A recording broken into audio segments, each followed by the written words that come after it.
Si, je me suis posé la question, si un coq n'avait pas chanté, si le coq n'avait pas chanté, est-ce que Pierre allait il fallait un élément qui va réveiller sa culpabilité. Parce que des fois, nous faisons des choses, nous trouvons que c'est normal. C'est normal, bon, c'est la vie, c'est comme ça, que c'est les circonstances, on n'a pas le choix, on doit faire ça, mais bon. Et après, Dieu, pour nous faire sortir de cela, il réveille notre conscience. Le coq chante. Et, je l'ai trahi, je l'ai renié. Il va se retirer et la Bible dit, il pleura amèrement. Il faut quelque chose. C'est pourquoi des fois Dieu permet certaines circonstances, difficultés, souffrances, maladies, situations, pour réveiller notre culpabilité. Afin qu'on comprenne que non, là on avait mal agi, ça il ne fallait pas qu'on le fasse, et qu'on se tourne vers lui pour la repentance. Écoutez ce que la Bible dit dans Jacques chapitre 5. Si quelqu'un parmi vous est malade, qu'il appelle les anciens, qui vont prier pour lui en le oignant d'huile. Mais s'il a commis quelques péchés, le Seigneur le pardonnera. Confessez vos péchés les uns les autres. C'est comme pour dire qu'il y a certaines maladies que Dieu peut permettre dans votre vie pour réveiller votre culpabilité. Parce qu'il y a des gens, pour qu'ils comprennent certaines choses, il faut qu'ils soient dans un état qui vont les faire réfléchir.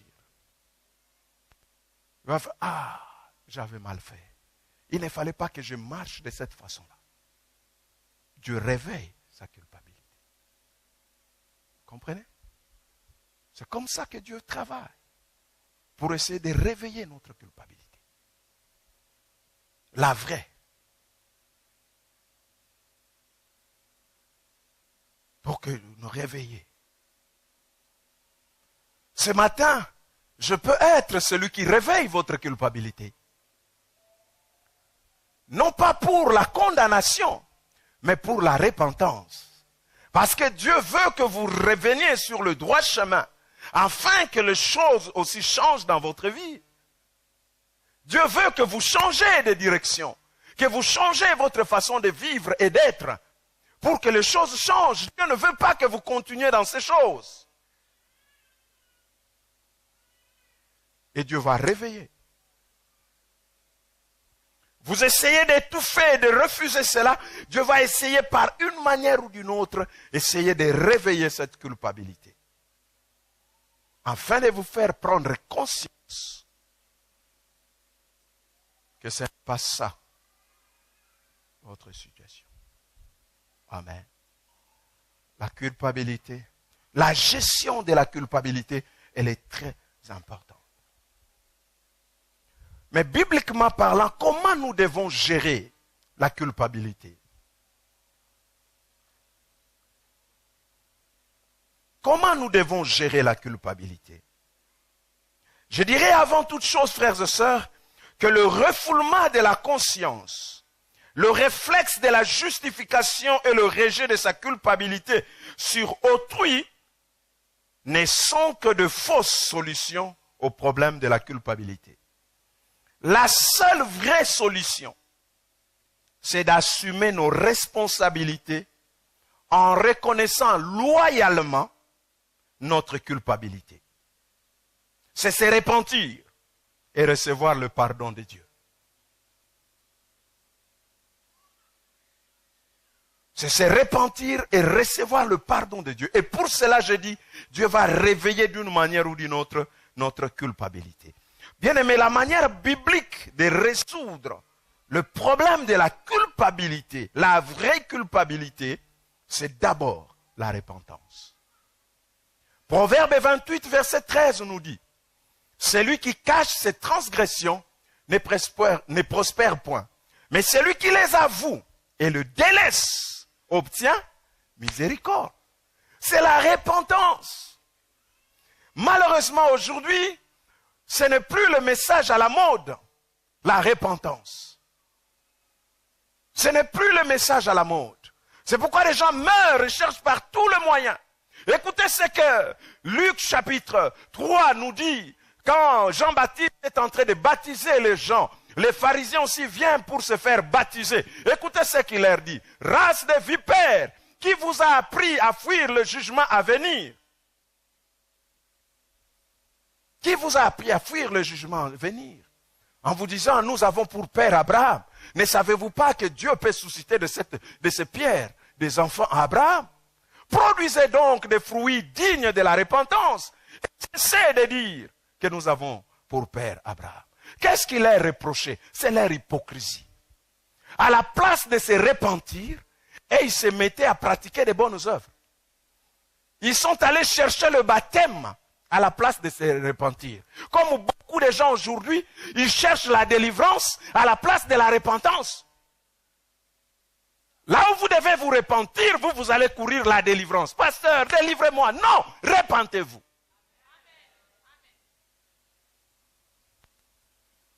La repentance. Aujourd'hui, les gens veulent la bénédiction sans condition.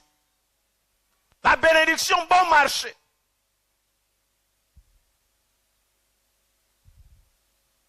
Ils veulent la bénédiction, mais sans consécration. Là où il faut vous consacrer, vous réclamez, bénis-moi. Non.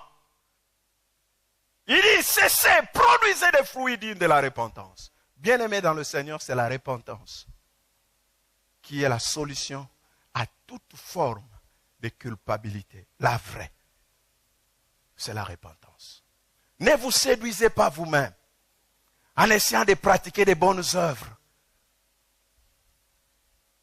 pour essayer de calmer votre culpabilité.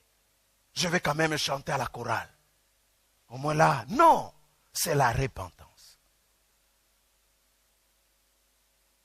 David l'a dit, quand je me suis tué, mes os se consumaient, je gémissais au-dedans de moi. Toute la journée, je souffrais. Jusqu'à ce que j'ai dit, je confesserai mon péché à l'Éternel. La repentance. La repentance, c'est le fait de reconnaître son péché. Et de le confesser. Et enfin de l'abandonner. Reconnais ton péché. Confesse-le à Dieu. Et abandonne-le. C'est la voie par excellence. Car pour toute culpabilité, il a fallu qu'il y ait un sacrifice. Un prix devait être payé. C'est pourquoi la Bible nous parle dans les livres de Lévitique des sacrifices de culpabilité. Mais heureusement pour nous, Christ a payé ce prix. Il s'est fait sacrifice de notre culpabilité. Qu'est-ce que nous devons faire maintenant? Quand la culpabilité vient et que c'est la juste, nous avons fait quelque chose. Tournons-nous vers lui. Repentons-nous par la repentance, afin que Dieu nous libère de ce sentiment-là de culpabilité. C'est très important, la repentance. La repentance. Il n'y a pas de substitut à la repentance. Là, il faut se repentir, frère, il faut se repentir. Il n'y a pas de substitut. Ce n'est même pas le fait d'être là tous les dimanches à l'église. Non, il faut se repentir. La repentance est très, très, très important. La Bible dit dans 1 Jean chapitre 1, verset 9, si nous confessons nos péchés, il est fidèle et juste pour nous les pardonner et nous purifier de toute iniquité. Amen. Deuxième chose importante, la manière biblique de régler ce problème de la culpabilité, c'est de croire au pardon de Dieu. J'aimerais nous dire, Dieu c'est un Dieu miséricordieux. Lent la colère est riche en bonté. Beaucoup de gens souffrent de problèmes de culpabilité parce qu'ils n'arrivent pas à croire que Dieu peut le pardonner. Ils ne croient pas au pardon de Dieu. Ils trouvent que c'est trop facile. Surtout si vous êtes né dans une famille où quand tu commets une faute, il y avait punition, chicote, on te punissait, on frappait. Tu as l'impression devenu chrétien que quand je commets une faute, dire seulement Seigneur pardonne-moi et c'est fini, c'est trop facile. C'est trop facile. Il faut un peu de sacrifice. Non. J'aimerais vous dire, il faut croire au pardon de Dieu. Amen. Le psaume 103 nous dit, autant l'Orient est éloigné de l'Occident, ainsi il est loin de nous nos péchés et nos transgressions. Dans le livre d'Hébreux, il dit, je ne me souviendrai plus de leurs péchés, ni même de leur iniquité. Même si ton péché est devenu noir comme la pourpre, rouge comme la cramoisie, il dit, je le rendrai plus blanc comme la neige. Alléluia. Crois au pardon de Dieu. Si nous confessons nos péchés, la Bible dit, il est fidèle et juste pour nous les pardonner. Si nous l'avons confessé, il est fidèle et juste pour nous les pardonner. Amen. Nous devons croire au pardon de Dieu. Frères et sœurs, il n'y a pas de péché que Dieu ne peut pas pardonner. Il n'y a pas d'iniquité que Dieu n'a pas portée sur lui à la croix. La Bible dit qu'il s'est chargé de tous nos péchés. Tout. Mettez vos péchés là-dedans. C'est tout. Il s'est chargé de cela.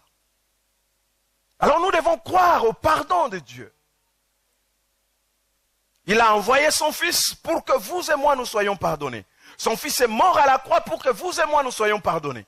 Alors nous devons croire à son pardon. Dès le moment où nous nous repentons, nous confessons nos péchés, nous nous détournons de notre voie, nous devons croire que Dieu nous a pardonnés. Que je sente quelque chose ou que je ne sente rien, je sais que Dieu m'a pardonné. Qu'importe la gravité que le péché peut brandir, je sais que Dieu m'a pardonné. Parce que laissez-moi nous dire, frères et sœurs, il n'y a pas de grands ou de petits péchés.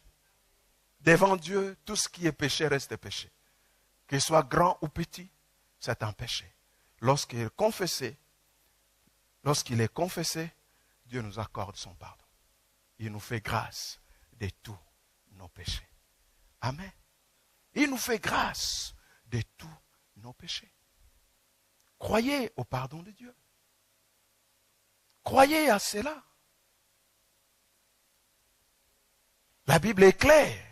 Il n'y a plus de condamnation pour ceux qui sont en Jésus-Christ. Pourquoi continuez-vous à traîner ces lourds fardeaux quand lui-même, il a déjà effacé? Pourquoi rester dans ces souvenirs qui vous brisent, qui vous détruisent, quand lui-même ne se souvient plus de péché, ni même de vos iniquités? Pourquoi rester dans cette culpabilité? Pourquoi continuer à vous faire ronger par cette culpabilité? Il a effacé l'acte dont les ordonnances nous condamnaient et qui subsistait contre nous, en les livrant publiquement à la croix. En les clouant à la croix, il a effacé l'acte. Fini! Nous devons croire au pardon de Dieu. Dieu, c'est un Dieu miséricordieux. Amen. C'est le Dieu d'amour. C'est le Dieu d'amour. Il nous aime. Et il nous a même aimés avant. La Bible dit, Dieu a prouvé son amour envers nous lorsqu'on sait que nous étions encore de pécheurs. Christ est mort pour nous.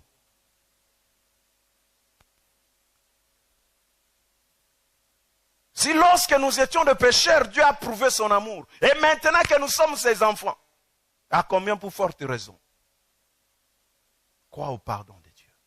Il y a des gens qui ont difficile à donner le pardon aux autres parce qu'eux-mêmes, ils ne croient pas au pardon de Dieu dans leur vie. Ceux qui croient au pardon de Dieu donnent facilement le pardon.